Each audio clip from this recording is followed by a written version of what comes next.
The tumbleweed skittered across the parched boardwalk of Sundown Junction, its surface bleached by years of unrelenting sun.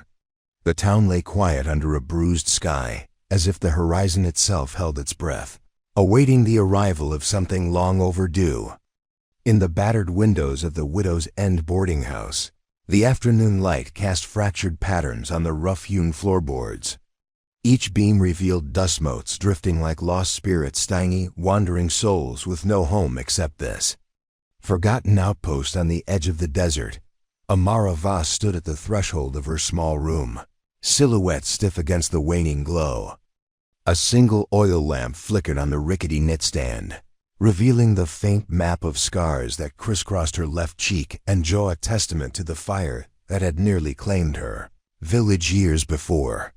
Her dark hair, shot through with strands of silver, was pinned back haphazardly, and her shoulders, though straight, carried the weight of endless whispers. Since the letter arrived 3 days past, promising a fresh start as a mail-order bride on a ranch some 30 miles east, Amara had imagined how her life might change.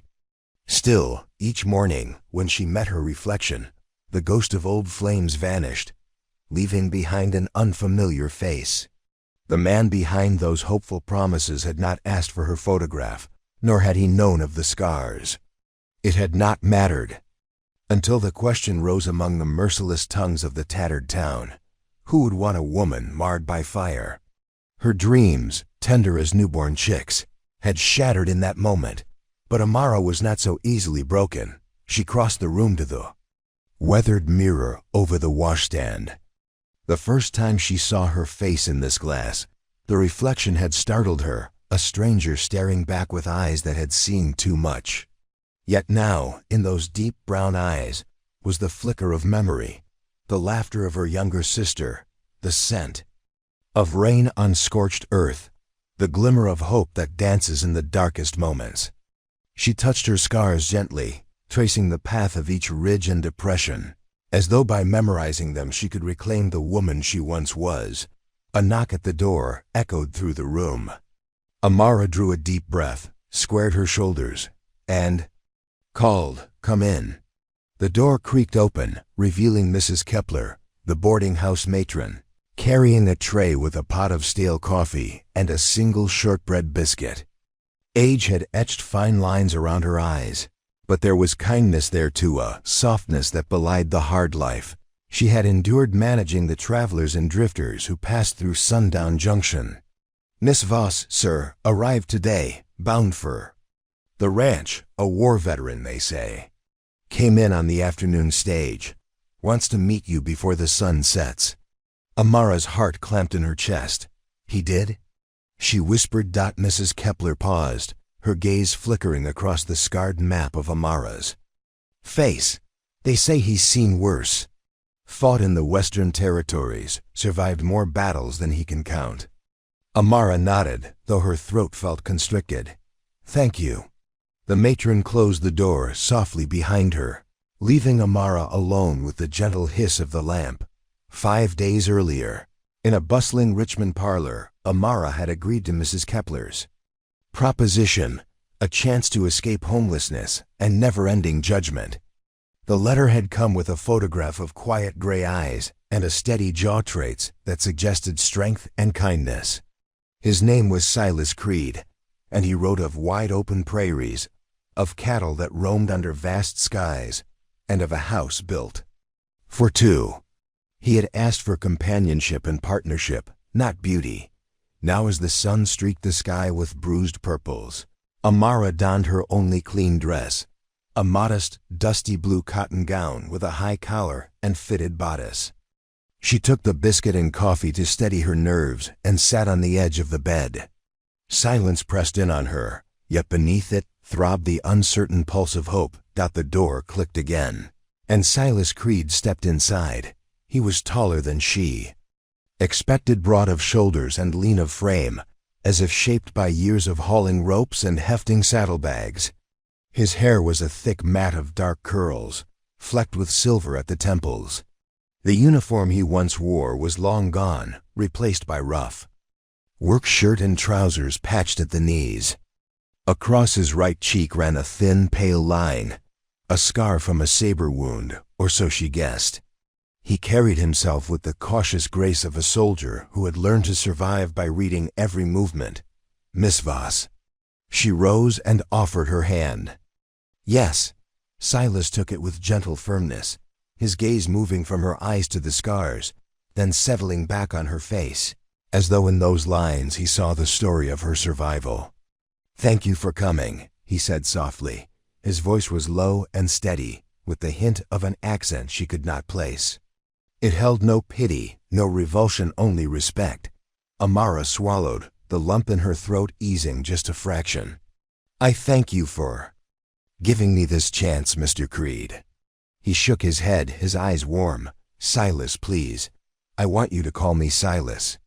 Silas settled himself in the lone chair by the window, the frame groaning under his weight. "I know about your scars. When I saw them, I remembered my own." He paused, as though seeking the right words. Then he spoke quietly, with an honesty that set her heart alight. "We all carry the marks of our battles, Miss Voss. Some are seen on the skin, but most are hidden inside. I've lived through things that bent me nearly to breaking, but I would rather bear a scar than a lie." His gaze held hers, unflinching and true. The hush of the room deepened, and Amara felt her defenses begin to thaw. She had braced herself for rejection, had steeled her heart for the horror she saw in the eyes of the townsfolk. Yet here, in this fragile space, stood a man who offered acceptance rather than fear. Outside, the wind whispered through cracked window panes. The first star blinked into existence in the lavender sky. Amara gave a tentative smile. "Tell me about the ranch, Silas." He leaned forward, closing the distance between them in spirit, if not in body. "It's a place called Crimson Mesa, near the foothills of the Cimarron Mountains. The land is red and rocky, but fertile in places. We raise Hereford cattle, and there's a small orchard. In spring, the apricot trees bloom white flowers that glow against the red earth." Amara closed her eyes, envisioning the orchard, the cattle grazing at dawn. For the first time in years, she felt something beyond fear. "Possibility," he continued, his voice weaving a tapestry of prairie dawns and moonlit rides, of laughter shared around a fire and the hard labor that bound a man to his land. "I need someone to help me manage the house and the books, to share meals by the hearth, and to keep me from growing too twisted by solitude. I don't expect beauty. I expect partnership. Partnership." The words settled like a benediction in her chest. She opened her eyes and met his gaze. "I will do my best, Silas. That I promise you." He nodded, relief and something gentler, something like admiration, flickering in his gray eyes. The lamp guttered, and the room grew cocooned in the glow of twilight. Outside, Sundown Junction sighed, its secrets shifting in the breeze. In the Widow's End boarding house, two souls stood at the edge of a new chapter, one carved by fire, the other by war, united by the hope of redemption. And before we jump back in, tell us where you're from. If this story moves you, please subscribe. Tomorrow, I have a special story for you. Under a sky gilded with the last embers of dusk, Amara guided the battered stagecoach across the desert's edge. The wheels groaned in protest, each axle screech echoing the trepidation coiling in her chest. Her gaze remained fixed on the horizon, though her thoughts drifted backward to that first meeting with Silas's steady presence anchoring her tremulous hope. The dusty trail stretched ahead, littered with the bleached bones of creatures that once roamed these plains. Lean scrub, brush dotted the landscape like silent sentries. At the coach's reins sat Javier, the grizzled driver, his weather-beaten face lit by the glow of the lantern strapped to the front. He glanced back at her, eyes reflecting the dying light. "Almost there, Miss Voss," he rumbled. "Sun's setting quick. We ought to make the homestead by moonrise. If Silas sends word, he'll wait." Amara nodded, though her throat constricted. Each mile brought her closer to the unknown. Images danced behind her eyelids. Silas's quiet smile, the promise of apricot blossoms, and the simmering fear that she would be unwelcome once again. A sudden gust of wind rattled the coach's wooden frame, and a swirl of dust enveloped them. Amara inhaled the dry metallic scent, a reminder of fires long since extinguished, and of survival. She pressed a hand to the scar on her cheek, steadying herself. No matter what awaited her at Crimson Mesa, she would face it. Night fell abruptly, as if the sun had been snuffed out. Stars emerged cold pinpricks above the vast plain. Javier halted the horses, and the coach lurched to a stop before a low stone wall that rolled gently into the blackness.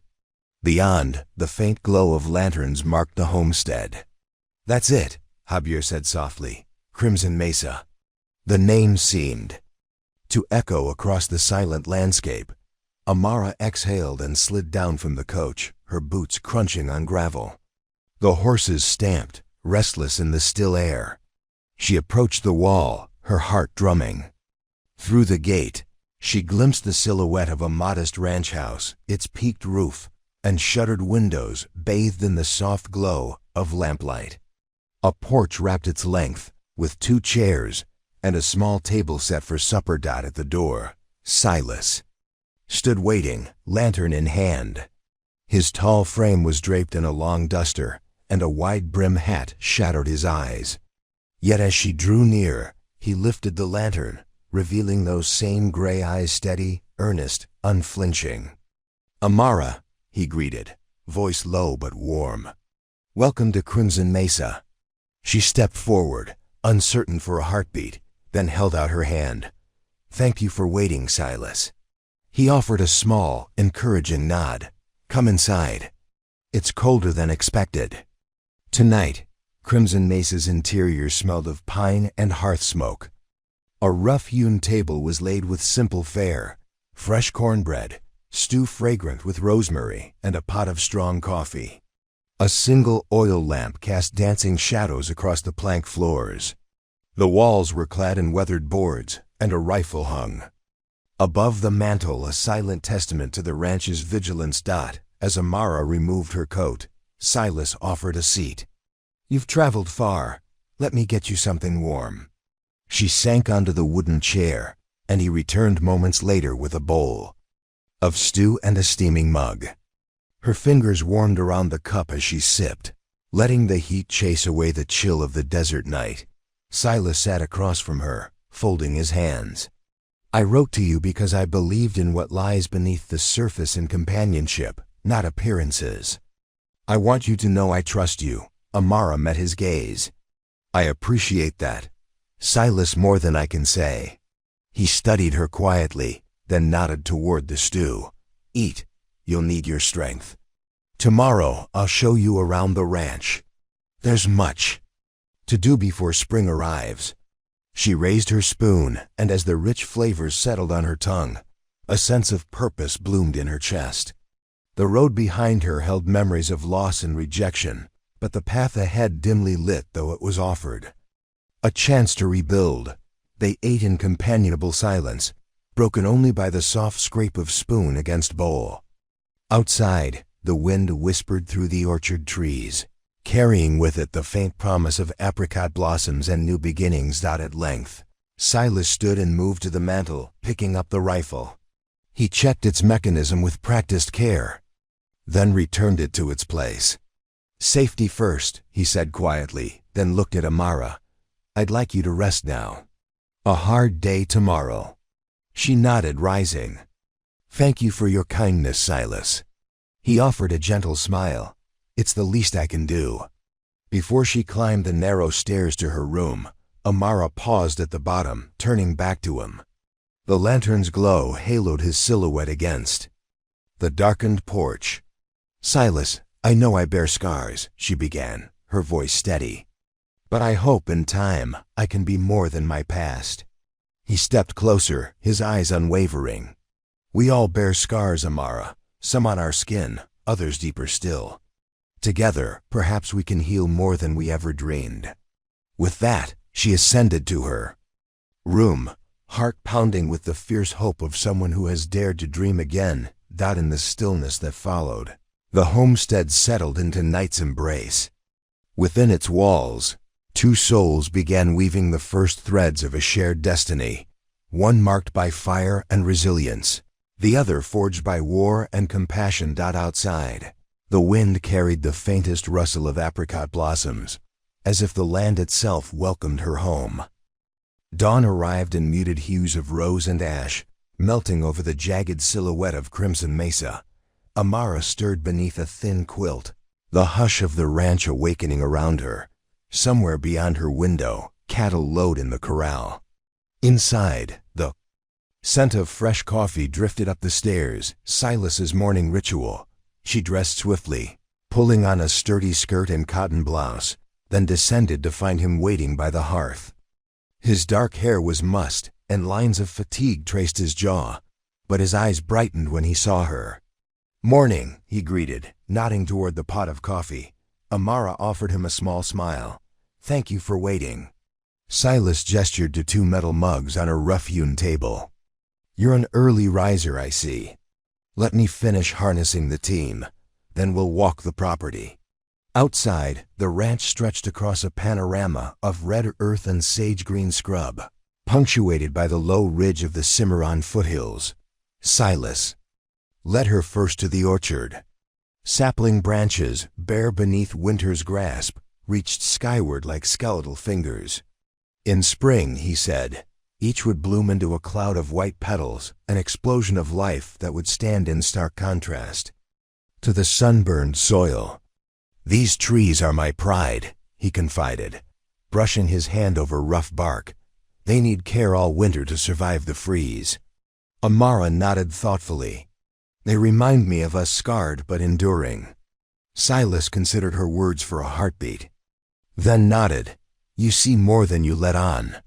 Their next stop was the cattle pens, where low-roofed corrals held a dozen Hereford cows and calves huddled together. Javier stood mending a fence that had collapsed under winter's weight. His steady arms guided a new plank into place as the wind whipped at his coat. "Morning, Miss Vass," he called, tipping his hat. "Good morning, Javier." Silas introduced Amara properly, and Javier offered a curt nod. They coursed around each pen, checking broken rails and ensuring the watering trough hadn't frozen. Amara learned to test the water with her fingers, listening to its subtle trickle beneath the ice.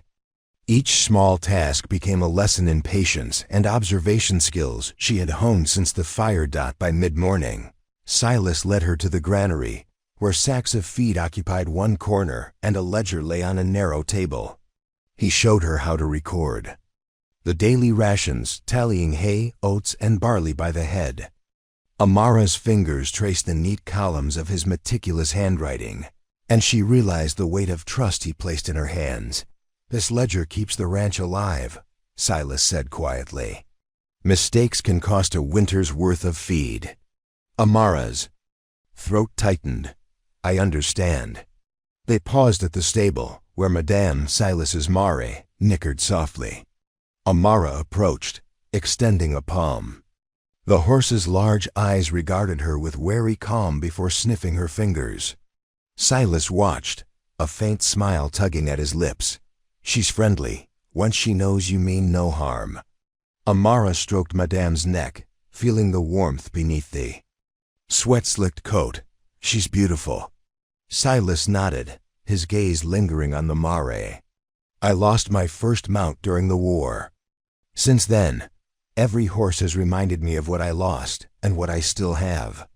The weight of his words settled over Amara. Both bore scars, hers from a fire that stole her past, his from battles that stole his peace. Returning to the house, they took lunch on the porch, jerky, cornbread, and coffee black as night. They spoke little, but each understood the other's silence, heavy with shared understanding. As the sun sank toward its zenith, Silas guided Amara to a low adobe outbuilding. "This will be your workspace," he said, opening the door to reveal a small study lined with shelves. Baled maps tucked into corners, jars of ink and quills, and stacks of papers awaited her. Keep the accounts here, write letters, and when you tire of numbers, there's a spot by the window for reading." Amara's breath caught. A room carved out just for her, proof that she belonged here. She brushed her fingers along the worn desk. "Thank you." Silas inclined his head, then stood back. "I'll give you space to settle in. Let me know if you need anything." Alone in the outbuilding, Amara allowed herself a moment to breathe. The walls cocooned her in warmth, the desk's grain smooth under her palm. Outside, the ranch hummed with purpose. For the first time, she felt a part of something greater than her own survival. Later that afternoon, a distant rumble echoed across the plains. Silas emerged from the house, rifle slung at his side. Amara followed, alarm tightening her chest. "Bandits," Silas murmured, eyes narrowing. "They've been raiding traders along the old wagon road." Amara's pulse spiked. "What will you do?" Silas squared his shoulders. "I'll ride out tonight. I won't risk the ranch or its people." She placed a hand on his arm. "Let me come." He searched her face. "It's dangerous." Amara met his gaze with unflinching resolve. "Then I want to help. I owe this place everything back." Silas considered, then nodded slowly. "Very well. You'll stay behind my flank. Follow my lead." As the sun dipped behind the mesa, they prepared, saddling Madame, loading Spencer rifles, and strapping ammunition belts across their chests. Javier joined them, lantern bobbing in the gloom. Amara felt her heart hammering in her throat, but alongside fear burned a fierce determination. This was her chance to prove that beneath her scars lay strength. They rode into the gathering shadows, the ranch growing smaller behind them. Ahead lay the wagon road stained by desperation and the promise of violence, and as the darkness swallowed their figures, the wind whispered of a battle to come, a test of courage, of trust, of the bond they had forged in these fragile dawns and dusks. The fate of Crimson Mesa would be decided not by the scars they carried, but by the strength they found in facing their fears together. The wind shifted, carrying a metallic tang that pricked at Amara's senses as she rode beside Silas under the ragged canopy of mesquite. The twilight sky had surrendered to complete darkness, but the moon, thin and wan, cast enough silver light to reveal the faint trail of overturned wagons and splintered barrels. Splashes of blood darkened the dirt, leading toward a makeshift camp where 24 outlaws huddled around a flickering fire. Silas raised a gloved hand. Amara stilled, her breath catching in the cold night air. Javier crept forward to one flank. Lantern held low. The three of them formed a tight wedge, 2 rifles at ready, eyes sharp for any sudden movement. "Bandits," Silas murmured. "Clearing the traders before moving on. We can't let them reach Crimson Mesa." Amara's heart pounded. She gripped the Spencer's lever, the cold metal reassuring against her palm. "What's the plan?" Silas exhaled. "Slowly. We approach quietly, pick off sentries, then force them into the firelight. They'll scatter, and we drive them off. Stay close and watch my signals." Javier gave a curt nod, his lips set in grim line. With Silas leading, they advanced like shadows across the churned earth. A sentinel stumbled from behind the wreck of a wagon, whistling softly as if dared to hope the night held no dangers. When Silas's rifle barked, the outlaw's head snapped back before slumping to the ground, eyes wide with surprise. Amara's finger tightened, her own shot echoing as she caught the second watchman between the shoulders. Javier finished the pair. Without hesitation, the sudden deaths splintered the night stillness, and the camp erupted. Figures scrambled from the fire's warm circle, curses ripping the air. Flames danced in shifting shadows as men yanked pistols from holsters and leveled them toward the darkness.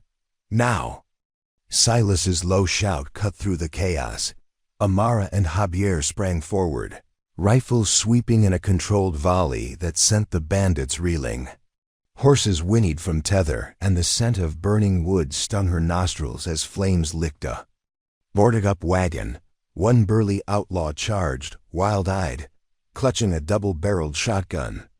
Amara caught Silas's gaze, then stepped into the firelight. The man raised his weapon, but Amara's shot rang out, pinning him to the ground with a scream. Heart hammering, she forced herself to keep breathing, to keep squeezing the trigger. Until his rifle clattered to the dirt, the rest faltered, confusion racking their ranks.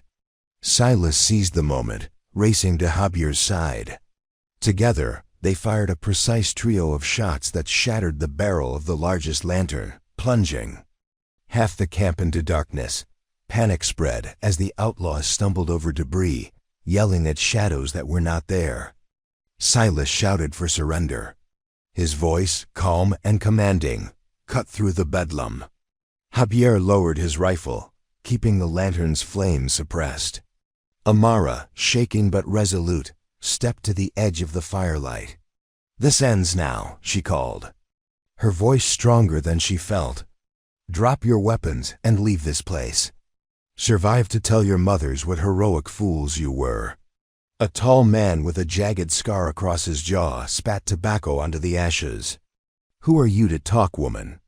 Amara's chest tightened as the outlaw advanced, fist clenched. Before her instincts could betray her, Silas appeared at her side, rifle leveled at the man's temple. "That would be unwise," he warned. The outlaw hesitated, just long enough for Javier to swing the lantern overhead, extinguishing it. In the sudden gloom, panic seized the bandits. Shots fired in desperation, curses tore the air. Then the soft clip of hoofbeats echoed as three of Crimson Mesa's ranch hands alerted by. Javier's messenger rider swept into the fray atop. Sturdy horses, mounted figures loomed like phantoms in the half-light, rifles raised. The outlaws, caught between darkness and resolve, faltered. One by one, they dropped their weapons, collapsing to their knees in the dust.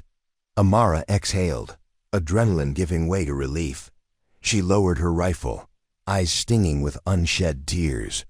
Silas stowed his gun and slipped an arm around her shoulders. Guiding her back to the watch of the ranch hands dot in the flickering firelight, the captured bandits sat bound and deflated. Silas's men moved among them, checking wounds and securing the ropes. Javier approached, lantern now lit, revealing the aftermath. 3 outlaws wounded, the rest bruised and shaken. Silas looked to Amara. "You were remarkable." She forced a weary smile. "I did what I had to." He shook his head. "You've done more than survive today. You've protected this ranch as much as I have. No amount of bookkeeping or chores could teach you that kind of courage." Amara stared into the fire, the embers reflecting in her eyes. Images of the fire that scarred her face flickered in her mind, replaced now by the heat of battle, the metallic tang of fear and the fierce clarity of purpose. "You earned your place here tonight," Silas said softly, kneeling beside her and lighting a fresh lantern. He offered it to her, his hand steady. "Let's tend to the wounded, then ride back. Dawn comes soon." She accepted the light, its warmth seeping through her gloves. As they worked together to care for the captured men, binding wounds, sharing sips of water, and gathering blankets, Amara felt the bond between her and Silas cement deeper than any contract or promise. When the moon dipped below the horizon and the last bandit was loaded onto a wagon for the trip to town, Silas turned to her under a pale sky. "You've shown fear and resilience tonight. Both are marks of strength, not weakness." Amara nodded, voice thick. "Thank you for trusting me." He brushed a stray lock of hair from her face, revealing the pale scars. "I trust you with more than this ranch, Amara, with my life." Silence fell, profound and tender, as 2 hearts once burdened by scars found solace in solidarity. In the faint light of dawn, they rode back to Crimson Mesa wounded, but victorious, bound by the unspoken promise that together they could face any storm yet to come. The sun rose over Crimson Mesa in a flush of apricot light, painting the battered wagon and its weary charge in hues of gold and rose. Amara stood on the porch, arms folded against her chest, watching as Silas guided Javier back into the corral. The horses dipped their heads, noses wet with morning dew, and the cattle lowed softly, as if acknowledging the peace restored for now. Silas returned to the porch steps, shoulders squared against exhaustion.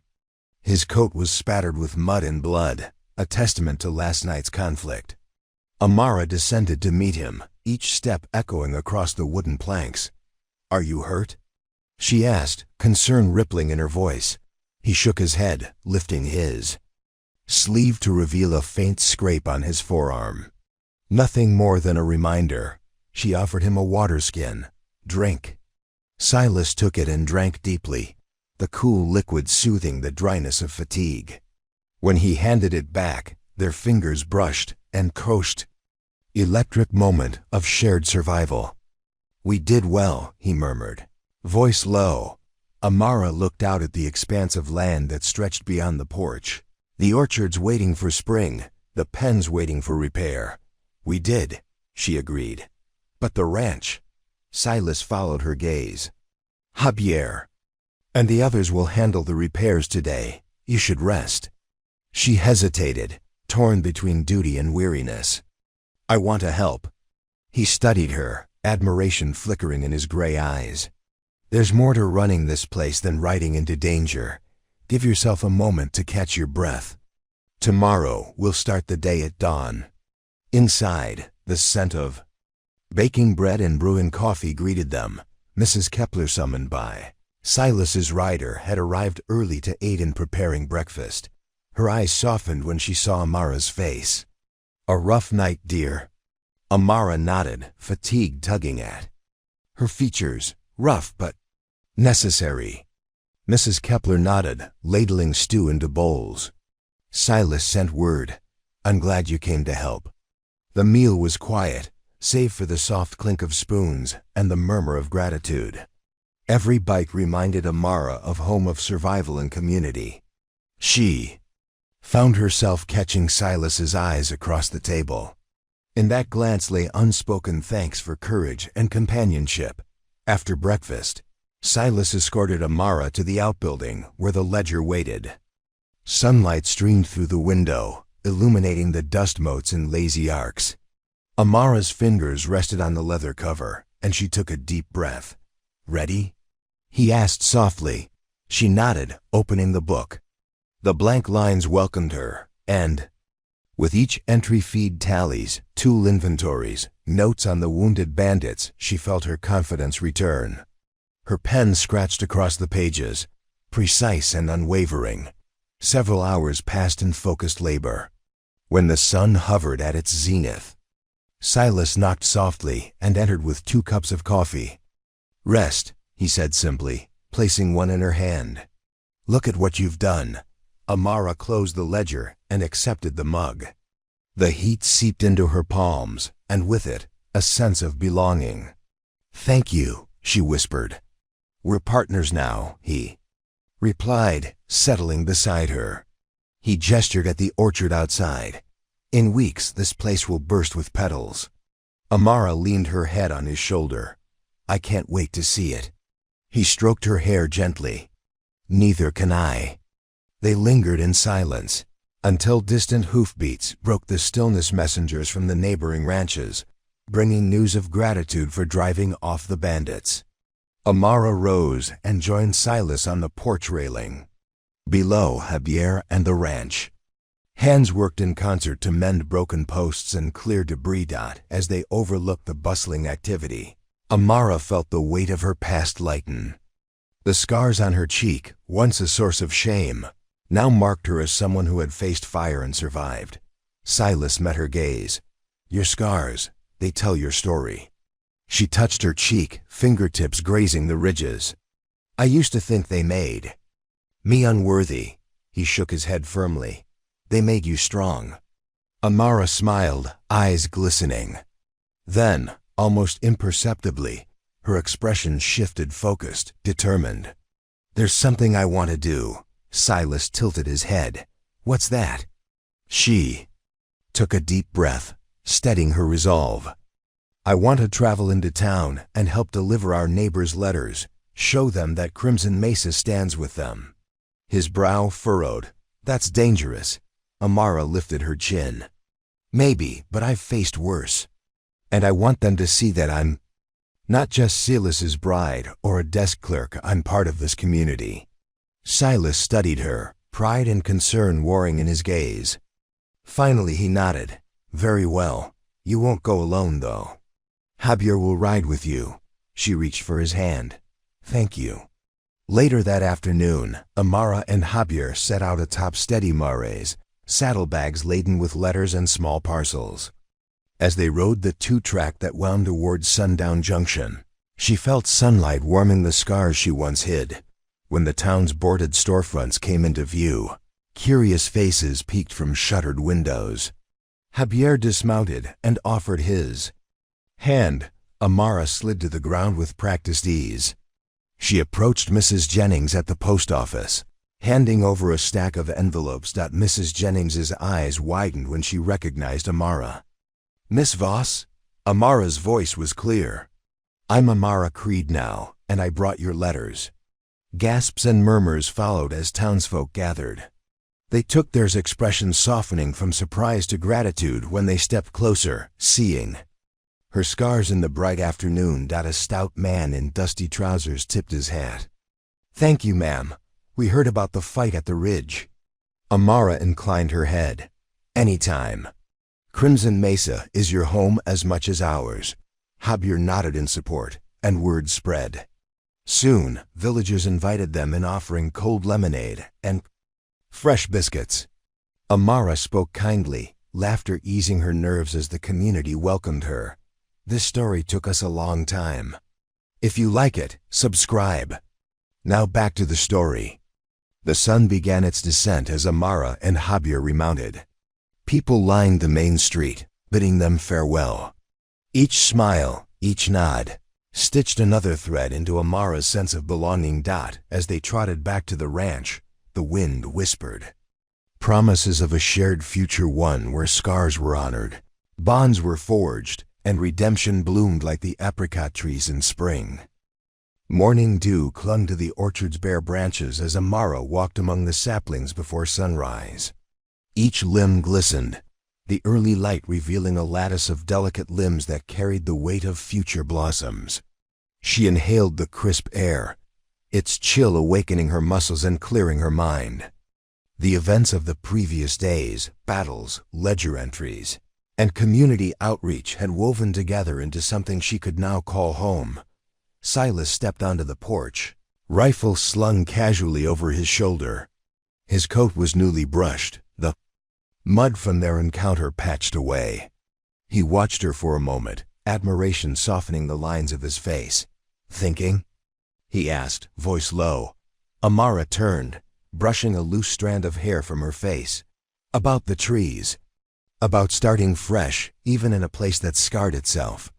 Silas joined her in the orchard, hand-brushing the bark of a young tree. They'll bloom stronger because of winter's tests. She nodded, turning to him. Like us, he gave a half-smile. Breakfast is on the porch. Mrs. Kepler made blackberry preserves. Together, they walked back to the house, boots crunching on frost-hardened soil. Inside, the sweet tang of preserves mingled with fresh coffee. The hush of morning held promise as they shared a quiet meal. Afterward, Silas guided Amara to the barn. The solid timbers smelled of hay and horsehair. Javier and the ranch hands busied themselves repairing tools and grooming the remaining horses. Amara joined them, learning to mend a torn leather strap on a harness and stroke Madame's sleek coat until it gleamed. Not bad for your first lesson, Javier remarked, nodding in approval.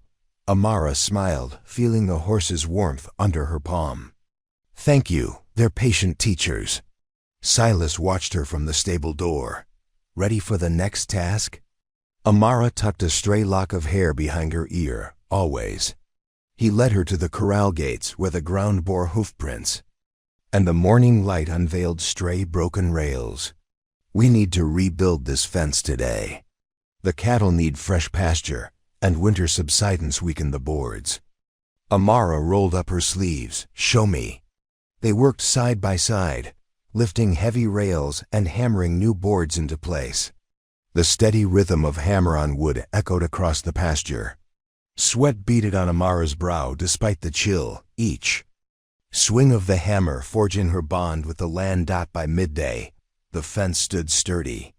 Amara stepped back, surveying their handiwork. Weariness tugged at her limbs, but satisfaction glowed in her chest. Silas approached, handing her a tin mug of lukewarm water. "You've earned this." She drank, then met his gaze. "I feel rooted, like I'm part of something real." He nodded, eyes bright. "That's the land's blessing." After lunch, Silas brought Amara to the adobe outbuilding. "I'd like you to write to my mother." Amara blinked. "Your mother?" He retrieved a small bundle of letters and a pen. "She's been asking for news. I haven't written yet." Amara's heart quavered. The prospect of intimate words to another family member felt daunting. Yet she remembered Silas's trust in her. With cautious care, she dipped the quill into ink and began. "Dear Mrs. Creed, I hope this letter finds you well. My name is Amara, and it is with deep gratitude and affection that I write to you now as your son's partner at Crimson Mesa." As she penned details, the ranch's revival, the battle with bandits, the orchard's promise, her hands grew steadier. Laughter drifted from the porch as the ranch hands shared tales of their victory. Amara paused, ink pooling slightly, and glanced at Silas. His encouragement shone in his eyes. When she finished, she folded the letter, tying it with twine. "I've never written to someone I've never met, but I wanted her to know you're in good hands." Silas took the letter gently. "Thank you, Amara. This means more than you know." As she prepared to leave with Javier on their afternoon rounds, checking fences, delivering messages to nearby homesteads, her thoughts swirled with gratitude. Each task, each moment, had carved a place for her here. They set out at a leisurely pace, saddlebags laden with mail and tools. Amara's fingers grazed the leather of her saddle, her posture unflinching. The wind whispered through the tall grasses, carrying hints of spring. At the first homestead, she alighted and delivered Silas's letter with trembling hope. The matron's surprised smile warmed her more than the afternoon sun. Word spread as they made their rounds. Neighbors greeted her with nods of recognition and respect. By the time they returned to Crimson Mesa, dusk had begun to cloak the land in silver shadows. Silas greeted her at the gate, the letter to his mother clutched in his hand. He read her expression: pride, relief, and a burgeoning love. "Did she write back?" Amara asked. He smiled, raising a finger. "She sent me a letter this morning. Says she's eager to meet her daughter-in-law." Amara's breath caught. "Daughter-in-law." Silas reached for her hand. "It suits me." They stood in comfortable silence, the ranch settling around them for night. Stars emerged above the orchard, like distant lanterns guiding them forward. In her mind, Amara traced the pattern of the scars on her cheek and the words she had written, each line a testament to survival, trust, and love. She had stepped from a world of fear into one of promise, and here, under the vast desert sky, she embraced the journey yet to come. The dawn light glimmered on crystalline frost as Amara stepped out onto the porch, the air sharp with early winter's retreat. Crimson Mesa slept under a blanket of silence, broken only by the soft lowing of cattle and the muted creak of the barn door. As Silas emerged, leading Madame by the bridle, he offered her a small nod, breath steaming in the cold. "Morning, Amara. Today we head to Maplewood Ranch." Amara adjusted her scarf, curiosity stirring. "Maplewood?" Silas mounted the mare, gesturing to the open plains beyond. "Neighbors to the north. They lost their herd to last month's blizzard. They requested help with breeding stock. We carry 2 heifers and a bull. Then we ride on to inspect the grazing lands east of the Cimarron." Amara swung into the saddle, heart swelling with purpose. Each ride strengthened her grasp on this new life, forging her into a partner, not a passenger. Javier brought up the rear, carrying saddlebags of medicinal supplies, cotton, whiskey for disinfecting, and Mrs. Kepler's salve for scrapes and bruises. He offered Amara a respectful greeting, then fell into formation as they rode out under the pale sunrise. The plain stretched like an ocean of tall grass, tawny and windswept. Crimson Mesa receded behind them until only the distant silhouette of the homestead remained. Ahead, Maplewood Ranch emerged, a cluster of low buildings and sagging fences, the ghost of prosperity etched in broken corral posts as they approached. Doc Mitchell stepped forward, his hunched frame wrapped in a woolen coat, spectacles glinting in the light.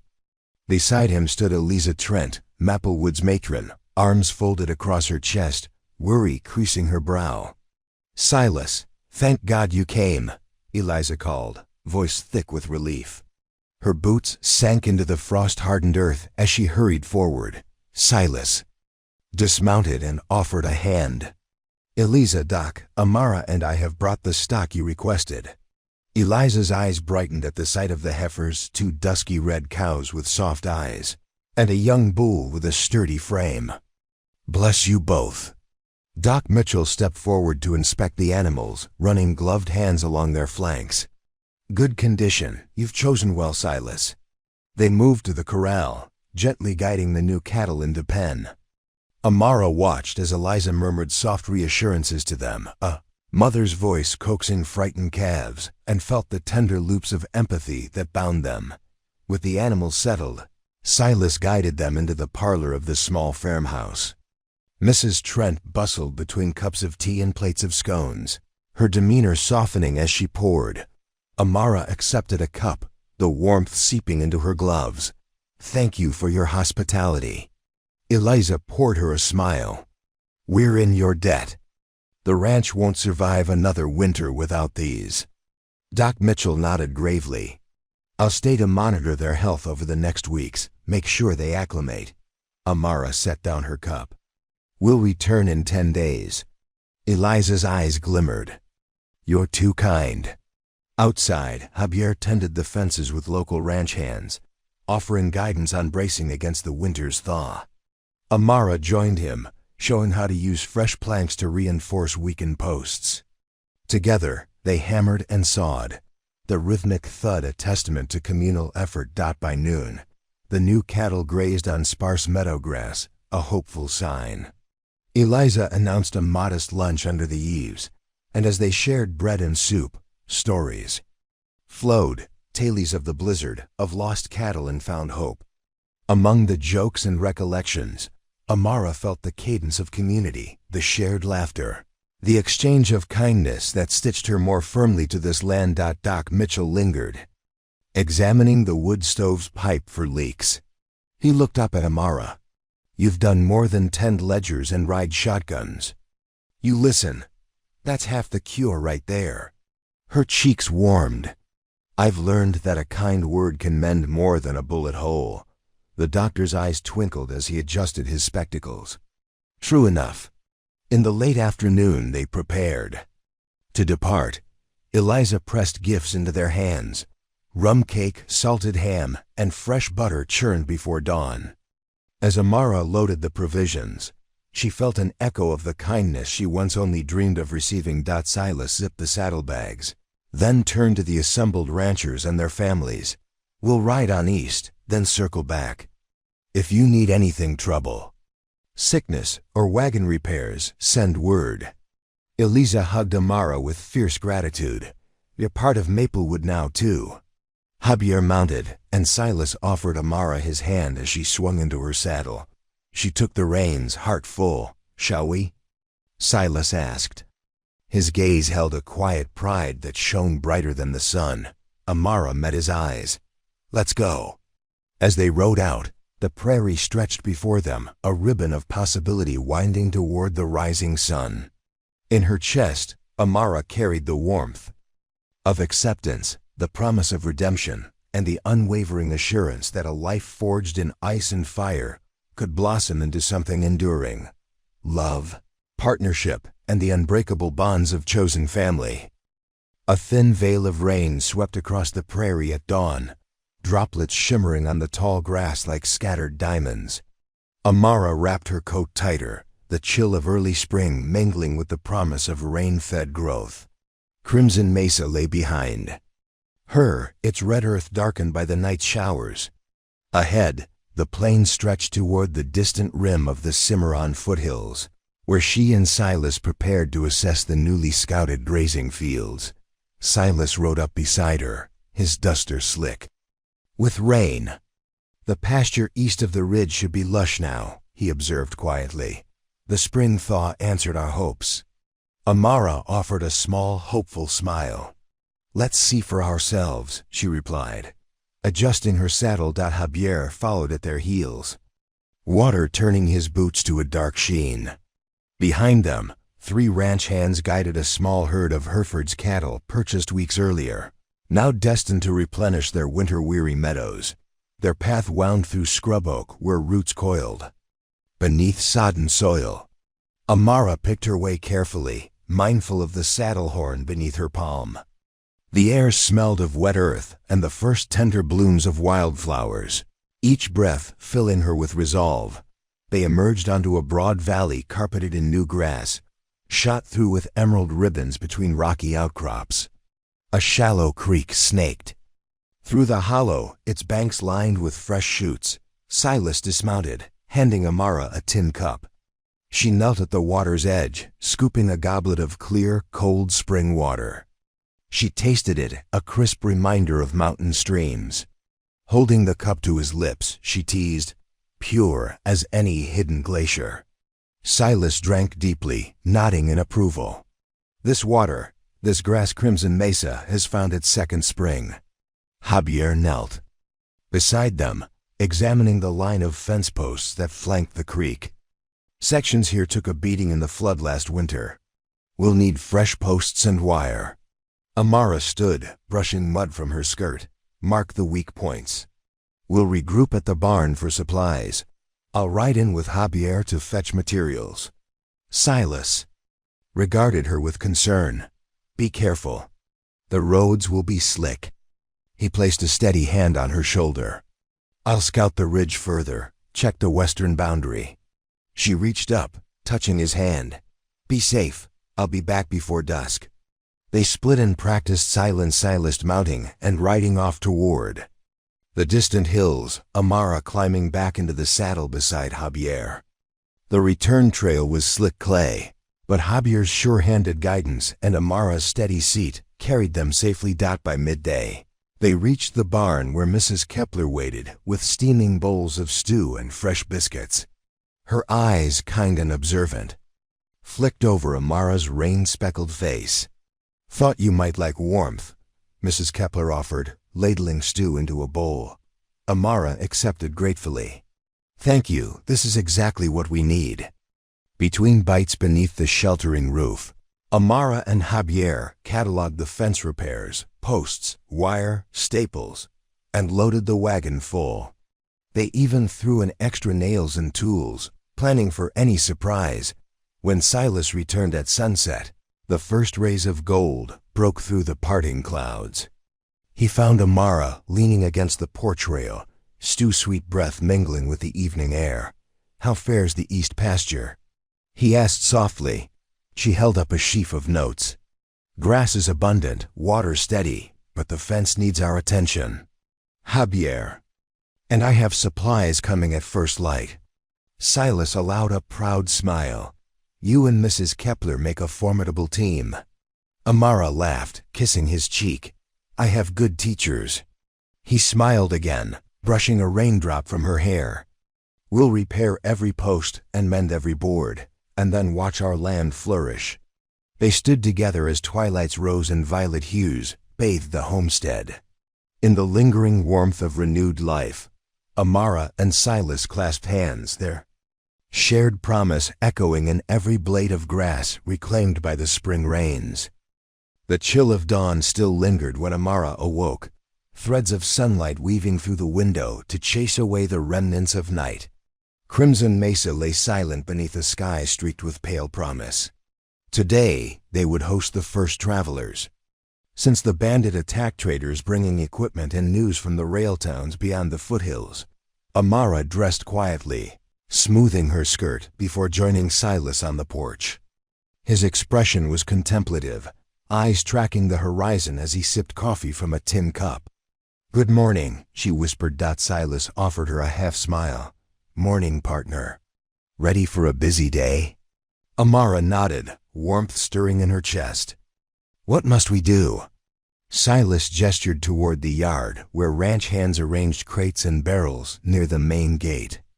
"Unload the wagons, inventory the supplies, and help the traders settle in.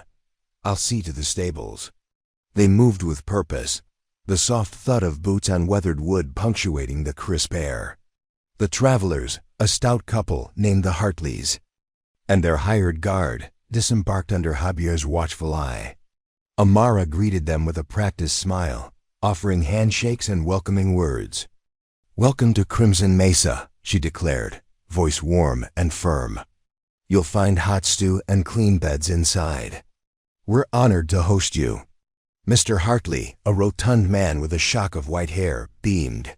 "Much obliged, Miss Ma'am." Amara caught Javier's glance approval shining in his steady gaze and felt a surge of pride. She directed the men to the sheds, then turned inward to help Mrs. Kepler lay out breakfast beneath an awning inside the saloon-turned-dining hall. The traders washed their hands at a basin of hot water. Amara led them to the long table, where steaming bowls of bean stew and cornbread awaited. The hearty scent drew appreciative murmurs as they ate. The Hartleys shared news. A new railroad spur was under construction, promising easier transport of cattle to market.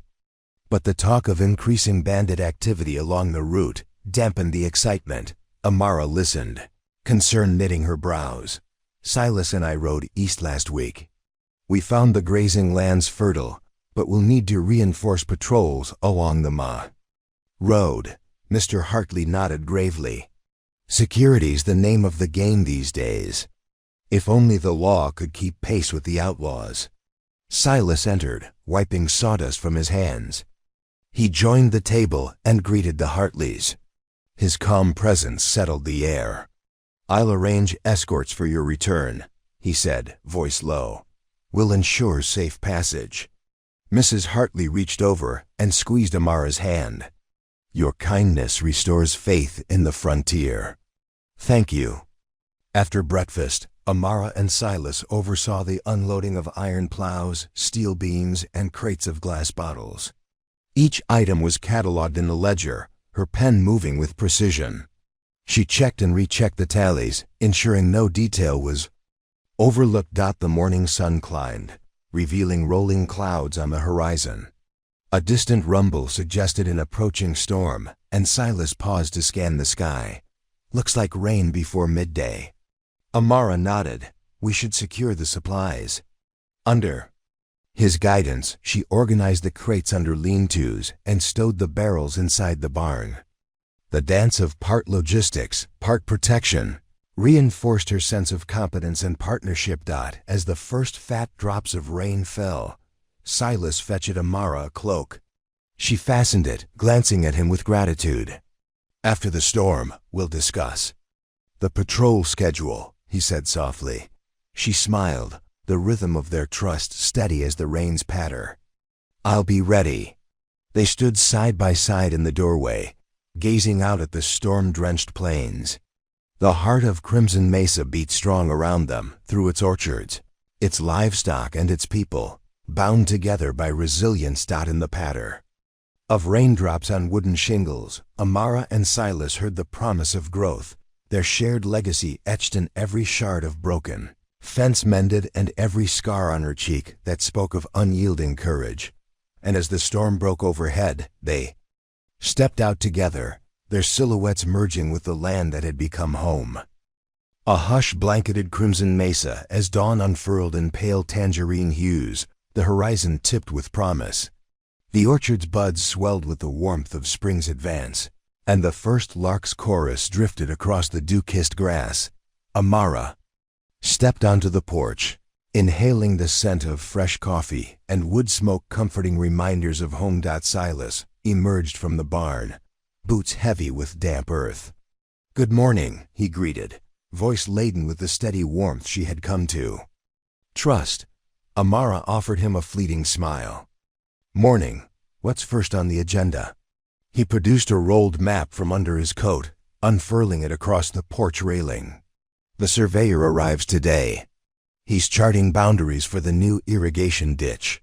We'll need to meet him at the east gate." Amara traced the inked line on the parchment, following the proposed channel as it wound from the creek through the orchard. "This will transform the land. Water where it's needed. Bring the trees to flower sooner." Silas nodded, eyes gleaming. "Exactly. I want the orchard to bloom early this year, for our neighbors to see the bounty of Crimson Mesa." Javier approached, tool belt glinting in the morning sun. Surveyor's wagons arrived. "He's waiting by the gate." Amara and Silas mounted, riding side by side toward the gate where a solitary wagon stood. A man in dusty linen trousers and a wide-brimmed hat leaned against the wheel, graphite pencil in hand. He looked up as they approached, nodding respectfully. "Mr. Price?" Silas called, dismounting. The surveyor straightened, offering his hand. "Edward Price, at your service. Here are my notes." He handed Silas a leather-bound journal, its pages marked with precise, angular script. Amara greeted him in turn, offering water from her canteen. "We're grateful you came so soon." A hush blanketed Crimson Mesa as dawn unfurled in pale tangerine hues, the horizon tipped with promise. The orchard's buds swelled with the warmth of spring's advance, and the first lark's chorus drifted across the dew-kissed grass. Amara stepped onto the porch, inhaling the scent of fresh coffee and wood smoke comforting reminders of home. Silas emerged from the barn, boots heavy with damp earth. "Good morning," he greeted, voice laden with the steady warmth she had come to trust. Amara offered him a fleeting smile. "Morning. What's first on the agenda?" He produced a rolled map from under his coat, unfurling it across the porch railing. "The surveyor arrives today. He's charting boundaries for the new irrigation ditch. We'll need to meet him at the east gate." Amara traced the inked line on the parchment, following the proposed channel as it wound from the creek through the orchard. "This will transform the land. Water where it's needed. Bring the trees to flower sooner." Silas nodded, eyes gleaming. "Exactly. I want the orchard to bloom early this year, for our neighbors to see the bounty of Crimson Mesa." Javier approached, tool belt glinting in the morning sun. Surveyor's wagons arrived. "He's waiting by the gate." Amara and Silas mounted, riding side by side toward the gate where a solitary wagon stood. A man in dusty linen trousers and a wide-brimmed hat leaned against the wheel, graphite pencil in hand. He looked up as they approached, nodding respectfully. "Mr. Price?" Silas called, dismounting. The surveyor straightened, offering his hand. "Edward Price, at your service. Here are my notes." He handed Silas a leather-bound journal, its pages marked with precise, angular script. Amara greeted him in turn, offering water from her canteen. "We're grateful you came so soon. The spring rains made a tight schedule." Price smiled thinly. "Weather waits for no man. Miss Voss, Amara Voss, Silas's partner." She extended her hand. He paused, taking it gently. "Mrs. Creed, I trust? Bravo on your first spring here." Already the land shows true potential. Amara felt a flush of pride. "Thank you. We hope this ditch will carry water deep into the orchard and fields beyond." Price nodded, tapping the map with his pencil. "I've marked the optimal grade less than 2 degrees to maintain flow without erosion. I'll flag the route tomorrow. We'll break ground at first light." Silas clasped his shoulder. "Excellent work. We'll have the crew ready." As the surveyor climbed back into his wagon to continue his measurement. The next morning, the sky was a flawless expanse of pale blue, promising a day untouched by rain. Amara stood on the porch of the ranch house, watching the horizon glow with the first blush of dawn. The air smelled of fresh earth and budding life. Today, they would welcome a delegation of homesteaders to discuss a new co-op venture, a community-owned mill to grind grain locally, ensuring food security through the sweltering summer. Silas emerged from the barn, adjusting the leather collar of his coat. His eyes carried a spark of anticipation, a welcome contrast to the stern focus he'd shown during the irrigation planning. "Morning, Amara," he greeted, pausing in the threshold. "Morning," she replied, stepping down to join him. "Are the invitations all delivered?" He nodded, producing a small stack of hand-sealed letters. "I wrote out yesterday evening. The Bear Creek and Twin Oaks homesteads are coming," Amara smiled. "Excellent. Let me fill the coffee urn before everyone arrives." Inside, the kitchen bustled with activity as Mrs. Kepler oversaw the preparations: onion biscuits, venison stew, and blackberry jam made from last season's harvest. Amara arranged mugs and spoons on the long table, her movements precise and deliberate. At mid-morning, engines of expectation turned to life. Riders appeared along the dusty road, their horses plodding nervously. Silas stood at the gate, offering respectful nods as each group arrived. Amara greeted them with warmth, offering shelter from the sun under the porch awning. First came Thomas and Layla Murphy of Bear Creek Stout, earnest folk whose children trailed behind, eyes wide with curiosity. Next, John Holloway and his wife, May from Twin Oaks Lane, weathered faces but welcoming smiles.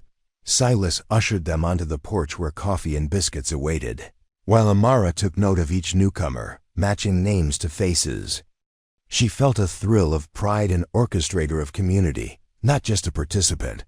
Once seated, Silas cleared his throat. "Thank you all for coming. We've faced challenges: bandits, weather, distance from markets. But together, we can overcome these by pooling resources." Amara stepped forward, holding a ledger open to a page labeled Co-op Mill Investment. "We propose each family contributes labor and a small share of grain to build and maintain a communal mill house near the creek. In return, each share entitles you to milling rights throughout the year at no additional cost. Surplus grain will be stored in the new granary and sold for supplies, with profits reinvested." The faces before her registered curiosity and cautious optimism. Lila Murphy spoke first. "A mill here would mean we don't have to haul grain 20 miles to Carson City." "It's a godsend," John Holloway nodded.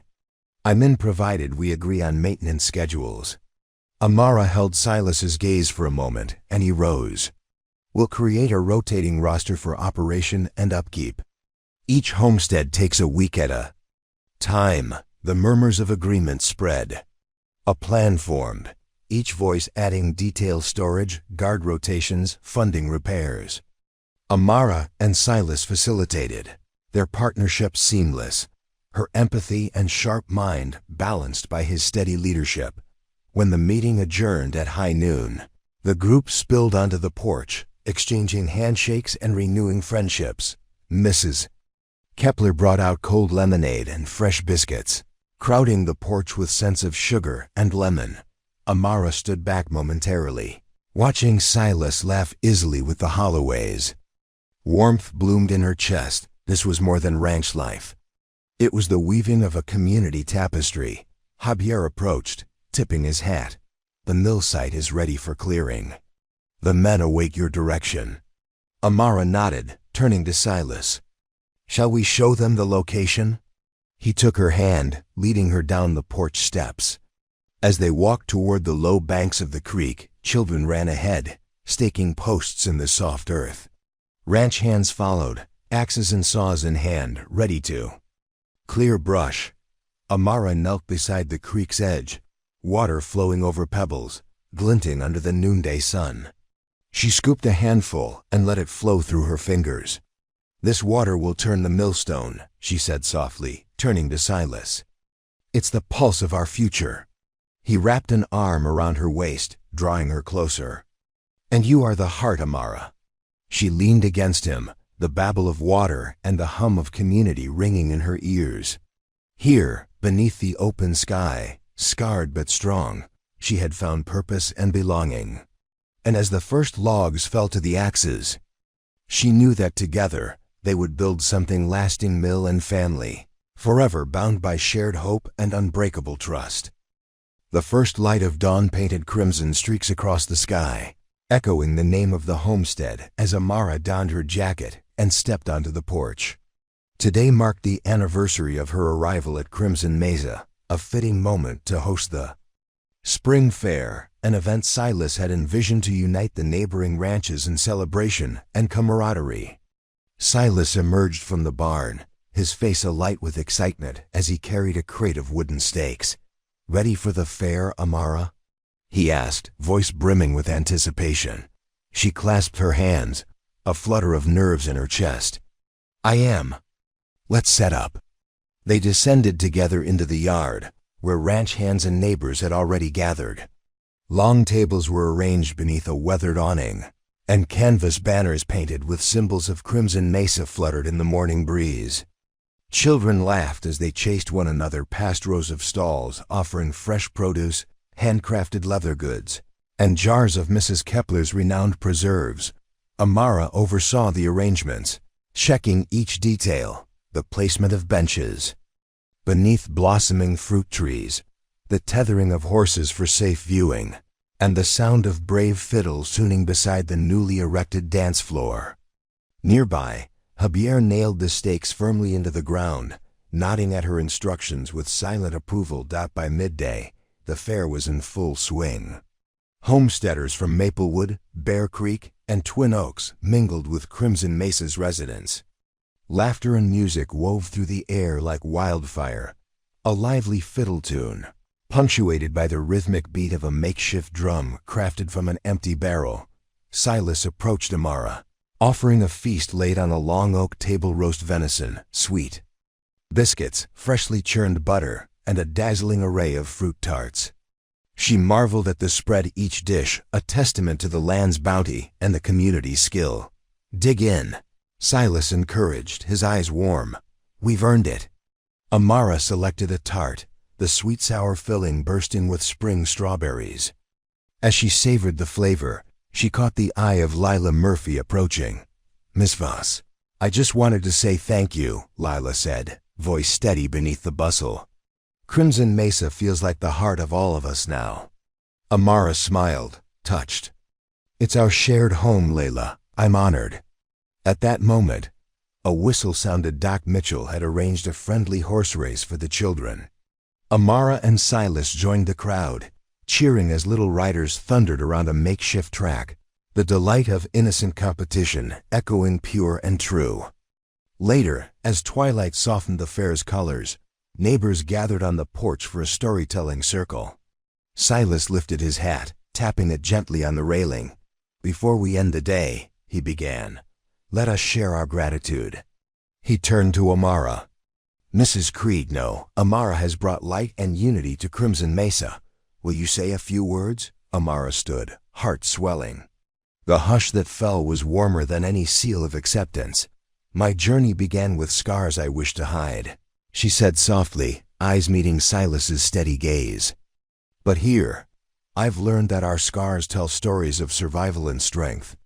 Each of us carries marks on our skin, in our hearts, that define us not by our pain, but by our courage to heal and to stand together.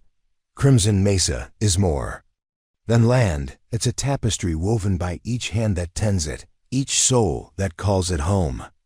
You welcomed me not despite my scars, but with open arms, trusting that I could be more than my past.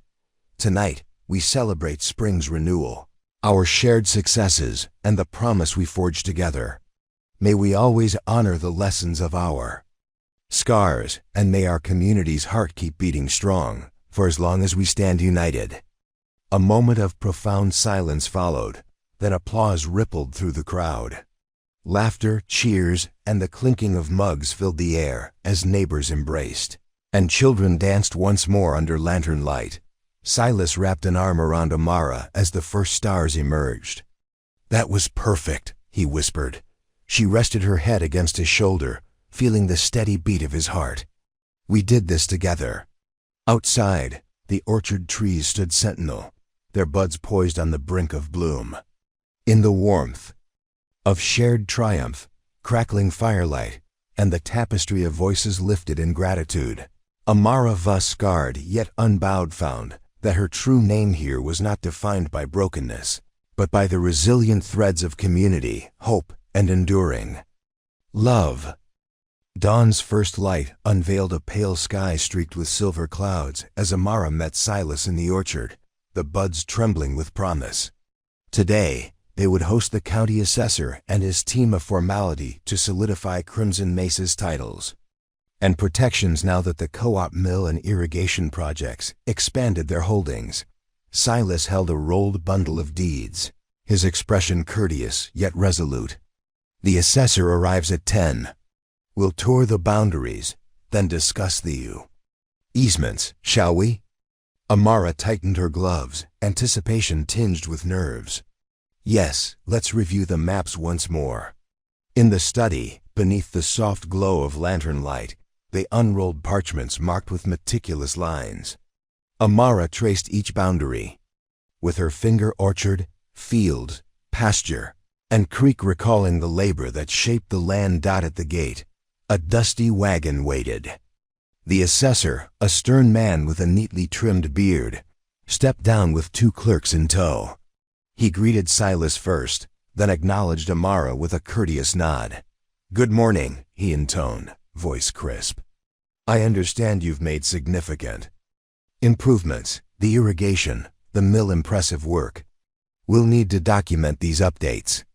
Amara felt the gravity of the moment. Each signature here would cement their legacy.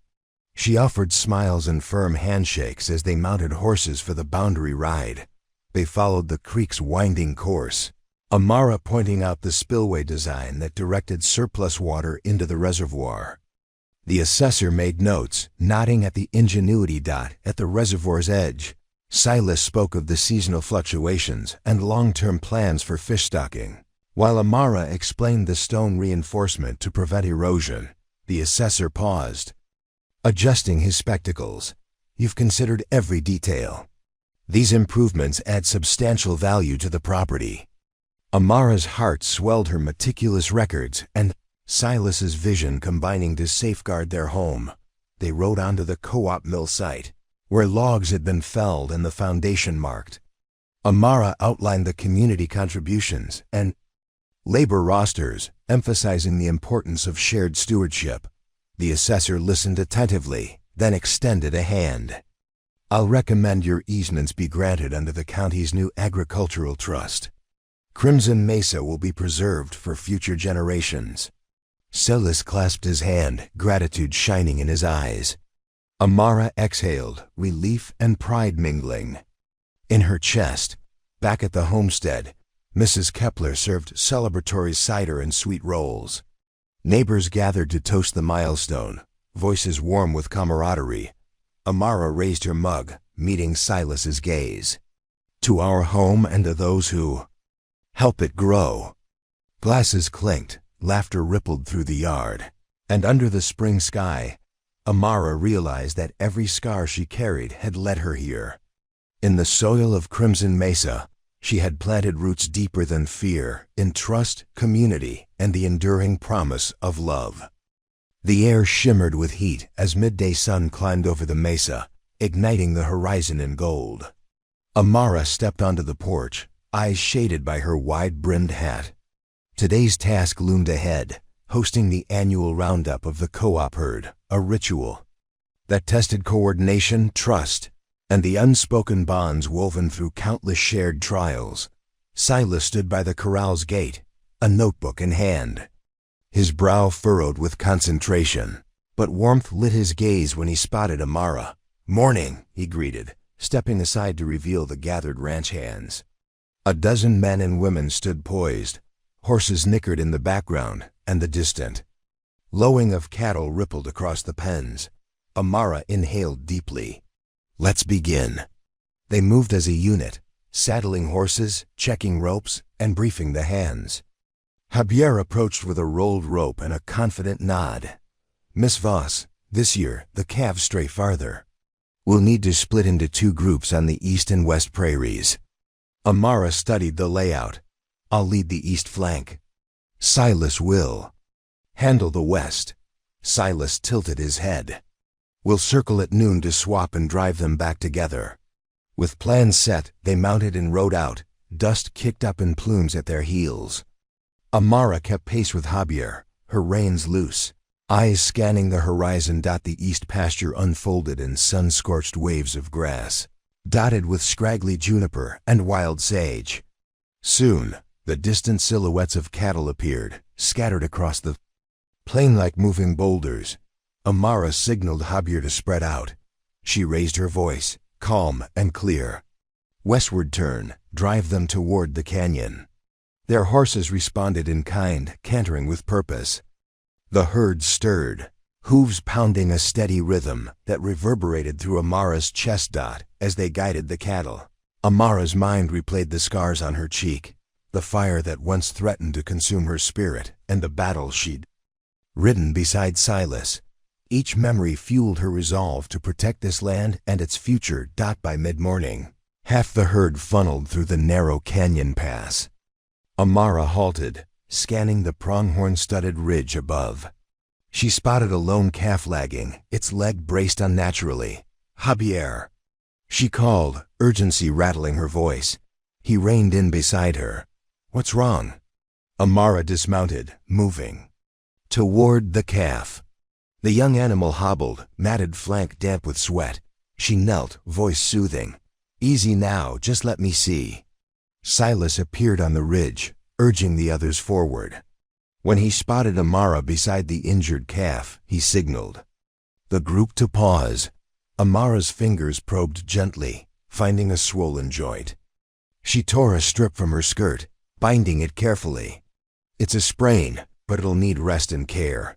We can't leave it behind."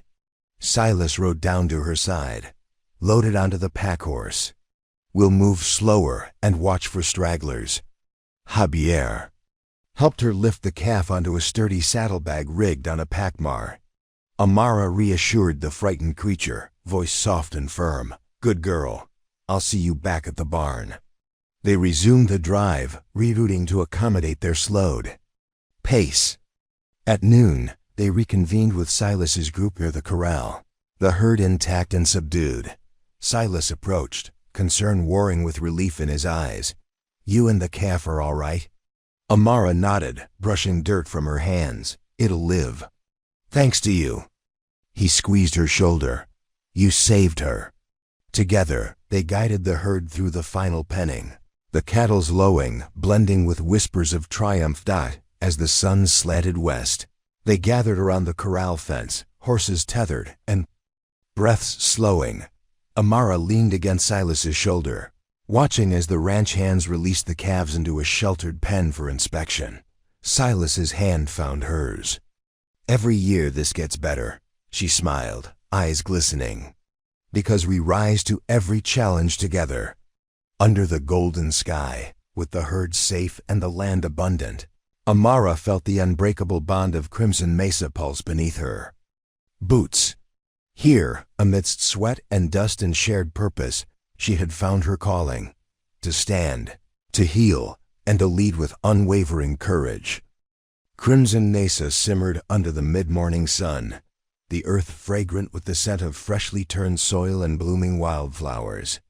Amara emerged from the house clutching the day's mail letters from Silas's mother, orders for supplies and requests from neighboring ranchers. She paused on the porch, inhaling the warmth and listening to the low hum of activity. Horses nickered in the corral, hammers tapped wood in the barn, and children's laughter drifted from the orchard. Silas joined her, stroking Madame's mane as he paused by the rail. "Your letters came in? Anything interesting?" he asked, voice gentle. Amara offered him a letter sealed in blue wax, her first personal correspondence since moving to Crimson Mesa. She met his gaze, anticipation mingling with nervousness. Your mother wrote again. She's visiting soon. Silas's eyes brightened. She is? Amara nodded, tucking the letter into her satchel. She wants to see the orchard in bloom and meet the woman who helped plant it. He fitted his hat, pride and affection shining in his gray eyes. Then we'll give her a tour to remember. Javier approached, dusty from morning chores. Course at the far pastures clear. They're ready for you. Silas mounted Madame, and Amara joined him, settling into the saddle. The western slope awaited a rolling expanse of fescue grass and wild sage where the co-op cattle grazed freely. They rode at a steady pace, Amara's keen eyes noting every ridge and hollow. The pasture stretched before them, a patchwork of green and gold. A handful of cows dotted the hillside, their heads grazing lazily. Silas nudged her shoulder. Go ahead and pick one to check if you like. Amara dismounted, moving toward a gentle cow with soft brown eyes.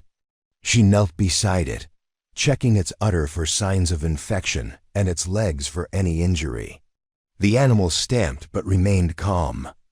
Under her steady touch, satisfied, Amara stood and turned toward Silas, who waited with a smile. Everything looks well, she reported. He nodded. They walked Madame along the fence line, discussing maintenance needs and planting schedules. An hour passed in the easy rhythm of partnership, each exchanging ideas without pause. As they approached the hilltop, a cloud swept across the sky, casting shifting patterns of shadow and light across the land. Amara drew her cloak tighter, the breeze carrying the promise of cooler weather. Silas pointed to a cluster of budding oak trees. I've been thinking we should build a small pavilion there. A place to rest and watch the sunsets. Amara smiled. Perfect spot. We could use salvaged timber from the old mill and outfit it with benches carved by the local carpenter. He laughed softly. Only you could turn grazing land into a paradise. They returned to the ranch for lunch, stew and fresh biscuits served beneath the porch awning. Neighbors waved from passing wagons loaded with fodder and tools. Amara distributed letters and packages, ensuring each family received their mail. And supplies promptly. By mid-afternoon, Mrs. Kepler beckoned from the kitchen. Garden needs tending, Miss Amara. We'll plant heirloom seeds today. Amara rolled up her sleeves. The garden lay behind the house, a small plot of tilled earth, bordered by stones. She and Mrs. Kepler knelt side by side, pressing seeds into the soil, carrots, peas, and the last of the tomatoes from autumn's harvest, saved in jars of seed. As they worked, Mrs. Kepler spoke softly. Silas is proud of you, you know. You've done wonders here. Amara paused, brushing earth from her hands. I couldn't have done it alone. The matron's eyes glistened with knowing. Together, you're unstoppable. When the seeds were planted and the garden watered, Amara stood and stretched.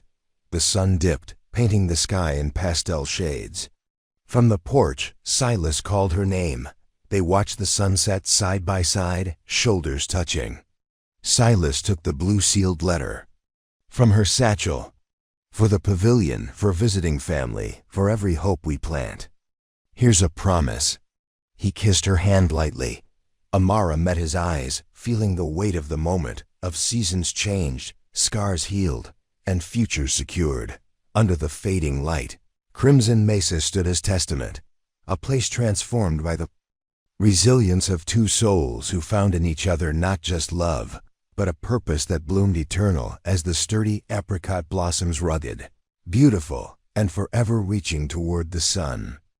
The horizon glowed in muted lavender as dawn threatened to break over Crimson Mesa. Amara gathered her coat, her breath misting in the cool morning air. Today's work would take them to the abandoned Silver Creek mine, long dormant, but rumored to hold deposits of iron ore that could fund further improvements to the ranch and co-op ventures. Silas waited by the gate, a sturdy pack strapped to Madame's saddle. He carried a pickaxe over his shoulder and wore a determined expression. Are you ready? He asked, adjusting the tool belt at his waist. Amara nodded, clasping her gloves. "I am. Let's see what we can find." Javier joined them, carrying a lantern and rope. "Marshal Mallister said the mine shafts are unstable. We'll need to secure the entrances." Silas exchanged a serious glance with Amara. "Safety first. We'll mark the shafts, then rig supports where needed." They rode the winding trail northward, the land shifting from orchard to scrub oak and rocky outcrops. By mid-morning, the wooden beams of the abandoned mine emerged against a backdrop of sagging hills, their weathered timbers rotted but still standing. Amara dismounted, her gaze tracing the darkened mouth of the main shaft. "Ready when you are." Silas handed her the lantern and a length of rope. "I'll shore up these timbers. You go in and see if you can find loose ore. Let Javier follow at your back." Inside, the tunnel was narrow and damp, the air heavy with the scent of earth and old timber. Amara's lantern cast trembling shadows along the walls, revealing veins of dark, iron-rich rock. She knelt, tracing the lines, then pried loose a small chunk with her pick-iron ore, still rich beneath layers of dust. Her heart raced with excitement. "I found some, plenty under the rock face here." Javier's lantern bobbed behind her. "Good work, Amara. I'll bring the cart." Above, Silas hammered thick beams into place, his strength echoing in each strike. When the support stood firm, he ducked inside. "Everything's secure," he called, voice resonant. Amara led them further in, gathering ore and dropping it carefully into burlap sacks. The rhythmic thud of pickaxe and the scrape of rock filled the air, a solemn melody of discovery. After filling their sacks, they retraced their steps, wrapping the lantern to guide the way. Outside, the sun shone hot, and the fresh air felt like liberation. They loaded the ore onto a wagon, each bag heavy with promise. Amara wiped sweat from her brow, her cheeks flushed with triumph.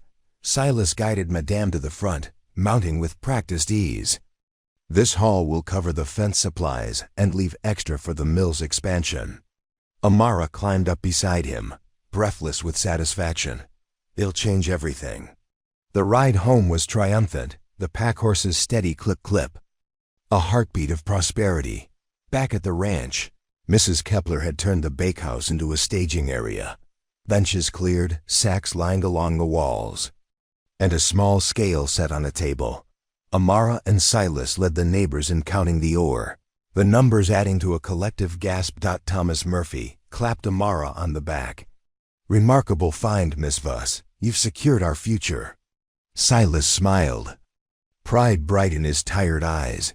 It was a team effort. In the afternoon sun, they dispersed the ore into shared stocks, part allotted for new fence rails, part for co-op mill upgrades, part reserved for community barter. As evening settled, Amara stood on the porch, gazing at the loaded wagons. Each sack was a testament to her courage and Silas's unwavering support. Silas joined her, draping an arm around her shoulders. "Your vision is as strong as any pickaxe." Amara leaned into him. "And your faith in me sharper than any blade."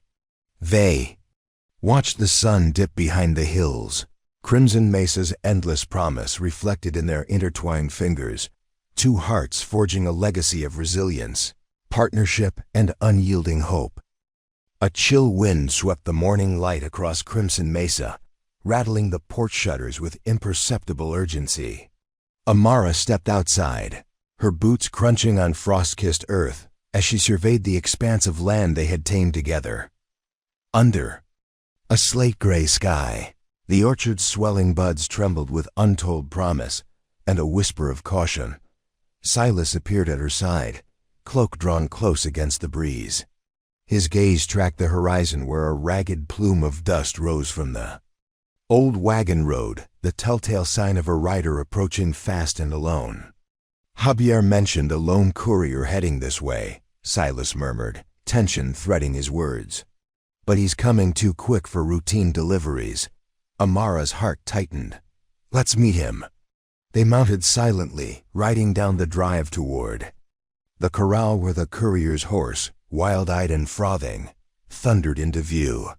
He tumbled from the saddle at the gate, clothes dusted with travel and distress. Silas dismounted swiftly, catching the courier before he collapsed in the dirt. Amara knelt beside him, examining his pale face and trembling hand as he struggled for breath. Wheels ... overturned ... South Pass ... need help ... double quote. His words tumbled out between gasps. Silas pressed a flask of water to his lips, steadying him until the rider could speak clearly. The Bent Creek wagon loaded with seeds and tools for the co-op, blocked in the canyon. Bandits turned the wagons, took supplies. They took everyone but the driver. He's wounded. The courier's eyes fluttered. Shut, exhaustion overtaking urgency. Amara rose, anger and resolve hardening in her chest. Bent Creek depends on us. If they lose those seeds, their spring planting fails and the co-op suffers. We have to ride out now. Silas nodded, his jaw set. Gather the riders, warn Marshal Mallister, and let's move.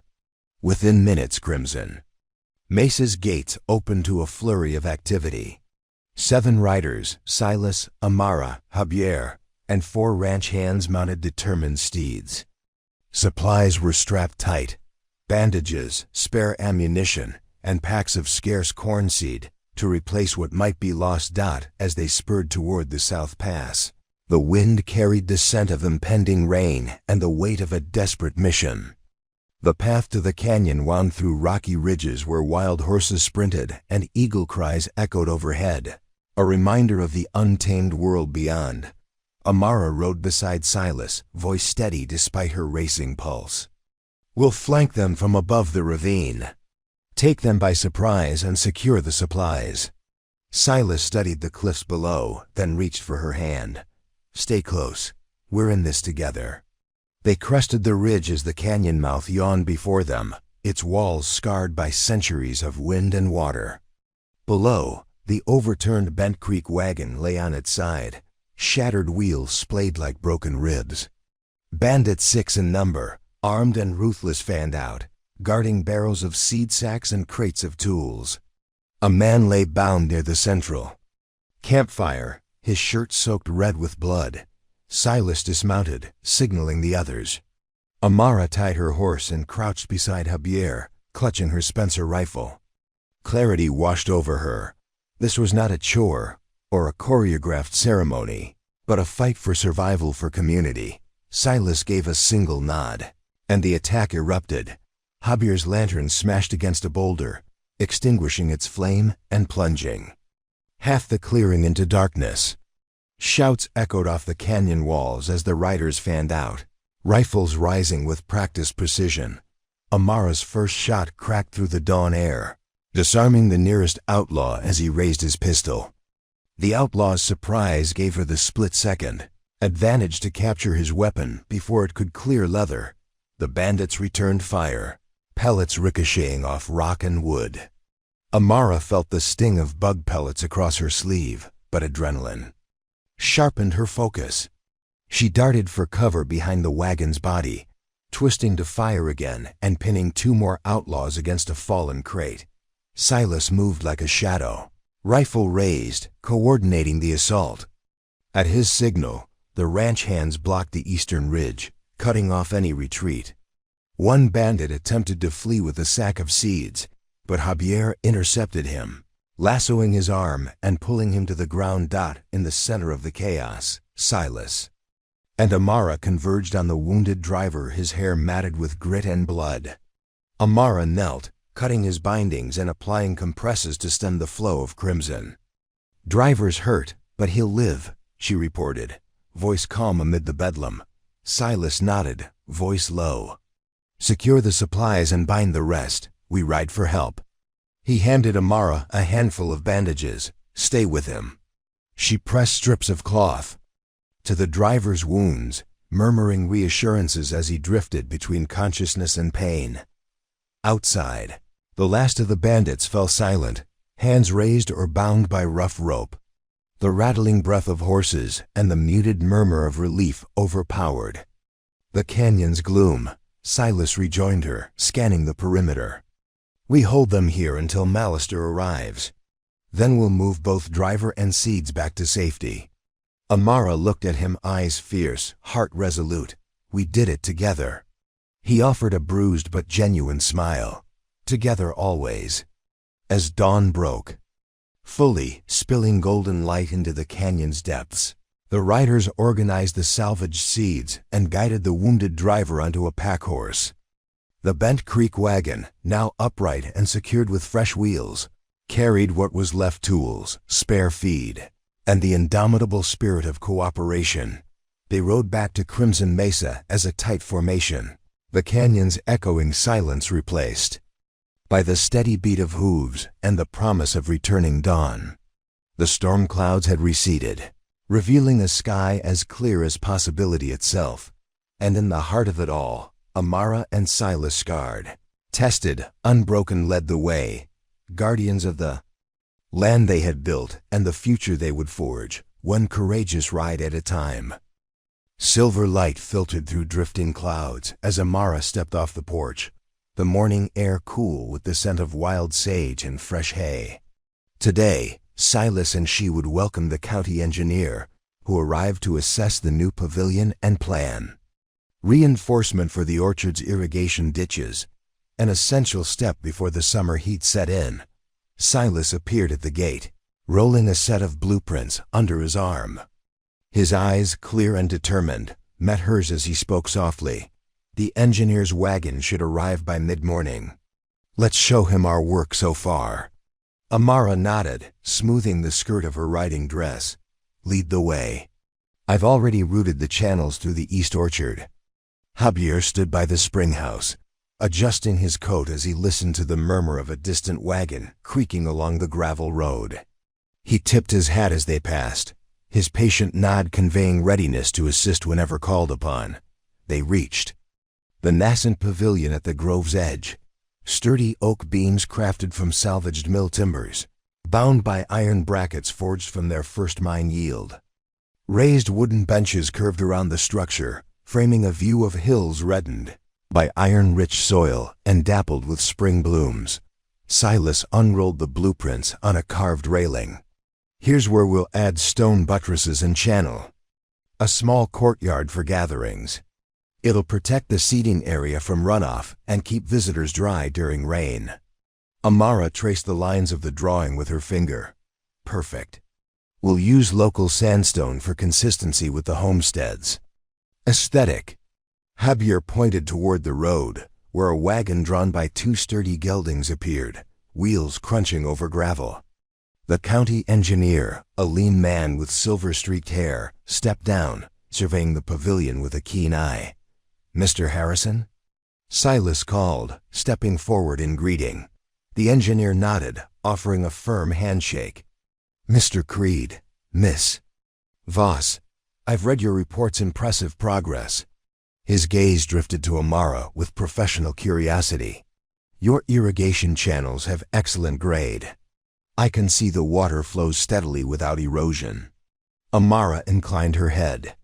We modeled the grade on the creek's natural slope and reinforced the banks with woven brush and stone.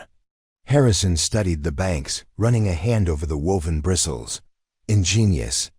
Now for the pavilion, I recommend a poured concrete footing beneath the stone buttresses to prevent soil shift. Silas nodded. We'll prepare forms today. The quarry's sanding will take place tomorrow. Amara added, and we'll source lime mortar locally. Mrs. Kepler has contacts in the cement mill. Harrison's approval was evident in the subtle lift of his eyebrows. Excellent, let's walk the orchard next. He led them down a pathway where irrigation channels glinted in the soil, water murmuring over smooth stones. He paused beside a sapling with fresh pink buds. These channels will ensure early flowering and fruit set. You've performed admirably. Amara's chest swelled with pride. She turned to Silas, who offered an encouraging smile. Together, they guided Harrison through each row, explaining the gauge of flow, the underdrain pipes, and the strategic placement of diversion controls. By midday, Harrison took notes under the shade of a blossoming apricot tree. Mrs. Kepler approached. With cool lemonade and slices of berry tart, a midday ritual that married hospitality with practicality, Amara poured 3 glasses, handing one to each man. A small refreshment before we continue. Harrison sipped thoughtfully. This community thrives on collaboration. Your combined efforts, engineering, horticulture, and hospitality set a blueprint for other homesteads. Silas exchanged pleased glances with Amara. Our co-op model is built on shared skills and resources. Amara added quietly, and on trusting each other. Harrison set down his glass, pen poised. I'll finalize my recommendations this afternoon. Expect full approval by week's end. Silas extended his hand. Thank you, Mr. Harrison. Amara did the same, her grip firm. They concluded the tour with a plan to trench a secondary channel for overflow and install a gauging station. As Harrison's wagon departed, Amara and Silas lingered beneath the apricot boughs, soft petals drifting like confetti in the light breeze. Silas pulled her into a gentle embrace. Another milestone with your guidance. Amara rested her head against his shoulder, eyes closed as she listened to water trickle nearby. We're building more than a ranch. We're building a home for ourselves and for everyone who calls Crimson Mesa their own. Under the warm sun and the watching blooms, their partnership, like the sturdy pavilion and the flowing canals, stood firm, a testament to shared vision, unshakable trust, and the enduring promise of tomorrow. Morning mist curled over Crimson Mesa, blurring the edges of the orchard and fields as Amara stepped onto the porch.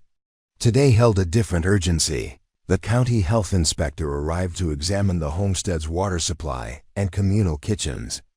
Vital step to open the Co-op Mills eatery for summer travelers and ranch guests. Silas awaited her at the gate, clipboard in hand, boots still damp from his early patrol.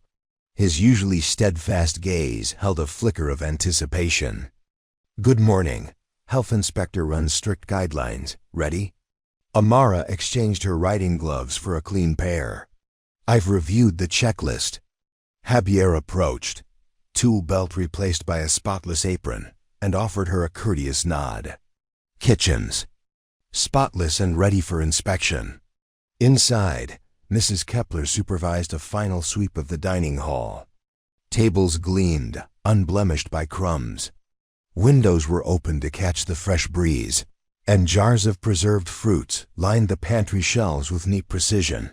Amara moved through the rooms, checking each corner, the wash basins shining, utensils stored on hooks above sanitized counters, and fresh linen draped over bench seats. Her heart thrummed with focused determination. Every detail mattered. At 9 o'clock, the health inspector's wagon clattered to a stop. A prim woman with a neat bun and sharp spectacles stepped out, her expression earnest as she carried a well-worn leather satchel. Mrs. Voss? She asked, voice courteous but brisk. Amara greeted her with a firm handshake. Yes, and Mr. Creed is here as well. Silas stepped forward. Welcome. Shall we begin with the water source? They walked across dew-laden grass to the springhouse where the creek's clearest flow percolated through stone troughs. The inspector knelt, cupping a handful of water and bringing it to her lips, tasting, sniffing, and noting every characteristic. Spring remains uncontaminated, she declared, marking her clipboard. Good filtration and flow. Amara exhaled, relief softening her shoulders. They moved next to the communal kitchen. The inspector opened cabinets, checking for rodent incursion and humidity. She examined the cook stove's ventilation, measured temperatures in a cooler box, and inspected the pantry's preserved goods for proper sealing. Every answer Amara provided was precise and confident. Dates of last cleaning, methods for sanitizing utensils, and logs kept by Mrs. Kepler for expiration tracking. Javier demonstrated the dishwashing routine by hand, a multi-step process involving heat, rinse, and chemical sterilizer. The inspector's pen flew across her notes. Excellent record-keeping and sanitation. They concluded with the eatery tables, set with clean napkins, chairs neatly aligned, and a cornucopia of seasonal fruits displayed as if in silent invitation. "I'll recommend full approval," the inspector announced, closing her satchel. "Once the Mill Cafe opens, guests may dine without restriction. Crimson Mesa's staff should continue the rigorous standards." Silas shook her hand, gratitude evident in his posture. Amara attended as the inspector departed, the weight of success settling between them. Mrs. Kepler rushed forward, eyes shining. "I knew we'd pass." Amara hugged her. "Couldn't have done it without you," Silas joined, placing an arm around both women. "This place stands on every honest hand and every careful eye. Today proves it." Later, as midday sun warmed the yard, Amara and Silas walked through the orchard, their steps gentle on the budding grass. "We should celebrate," Amara mused, voice soft but bright. Silas glanced at her, a spark in his eyes. "This evening dinner for the ranch hands, milling fame for the community. You choose the menu." Amara smiled, already envisioning Mrs. Kepler's specialties and hearty stews by lantern light. "Then let's make it unforgettable." They strolled beneath the blossoming boughs, knowing the health inspector's approval opened new doors, the pavilion eatery alive with travelers' tailies, the orchard's bounty shared with strangers and friends alike. And as the sun climbed higher, Crimson Mesa's heart pulsed stronger, sustained by the meticulous care of two souls determined to cultivate community, trust, and the delicious rewards of honest labor. Silence settled over Crimson Mesa as the first light of dawn filtered through the peeled paint of the porch's support beams. The orchard stood radiant in new sunlight, each budding flower glistening like pearls in the soft glow. Amara stepped onto the porch, the weight of the final day settling in her chest. Today marked not only the culmination of her journey, but the promise of all that lay ahead. Silas emerged from the barn, coat draped over one arm and a broad smile playing at his lips. In his other hand, he held a small leather pouch of seeds barley from the co-op's inaugural harvest, ready for dispatch to neighboring homesteads. "Morning," he greeted, voice warm. "Ready for the final chapter?" Amara nodded, fingers curling around the railing. "Let's see it through together." Their first task was to plant the barley along the edge of the pavilion courtyard, an emblem of the journey from survival to abundance. Side by side, they knelt in the cool earth, pressing each seed into the soil with careful precision. Silas looked over his shoulder at the orchard in bloom. "When these seeds grow, they'll feed our community and solidify our co-op success." He handed her another handful. Amara smiled, her hand brushing a stray bud from her hair.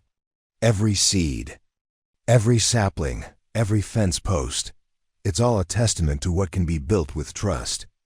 They dusted off their hands as the ranch hands gathered, forming a circle around them. Mrs. Kepler stepped forward, carrying a freshly baked loaf of bread and a jug of sweet cream. "From the harvest of your first autumn," she announced, slicing the bread, "to the seeds of tomorrow together." The ranch hands echoed her sentiment, cups raised. Laughter and gratitude wove through the morning air, carrying the unspoken acknowledgement of hard-won triumphs. Next, Amara and Silas led the final tour of Crimson Mesa for the late-arriving visitors, neighboring homesteaders curious about the changes since spring. They showed the reinforced ditches, the sturdy pavilion, the thriving orchard, and the bustling mill in the distance, its wheel turning with purpose. Amara's voice guided them, steady and proud. "Every detail here has been shaped by hands that believe in community, belief in each other, in second chances, and in the power of redemption." When the tour concluded at the edge of the orchard, Silas turned to her, eyes reflecting deep pride. "You've transformed this place, Amara." She met his gaze, emotion grounding her words. "We've transformed this place." In that shared moment, the past 5 years, the scars of fire, the battles fought, The seeds sown and harvested coalesced into a vibrant tapestry of hope. As the sun climbed higher, the community gathered once more at the pavilion for a celebratory feast. Tables groaned under the weight of homegrown fair roast venison, fresh butter, sweet preserves, and loaves of that same bread. Amara rose to speak, standing beneath the pavilion's beams that she and Silas had helped raise. Silence fell. Hearts braced for her words. "When I first arrived, I carried scars and uncertainty," she began, voice resonant. "Today I stand before you as proof that hope can bloom in the most parched of soils. This land has given me purpose. This community has given me family." A hush deepened as she smiled at Silas, his steady presence her anchor. "To the future may it be as fertile as these fields."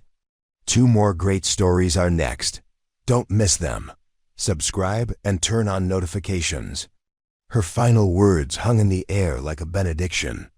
Cups clinked, voices mingled in celebration, and under the apricot blossoms of Crimson Mesa, a new chapter began, a testament to love, resilience, and the unbreakable bonds forged when 2 souls choose to build a home together.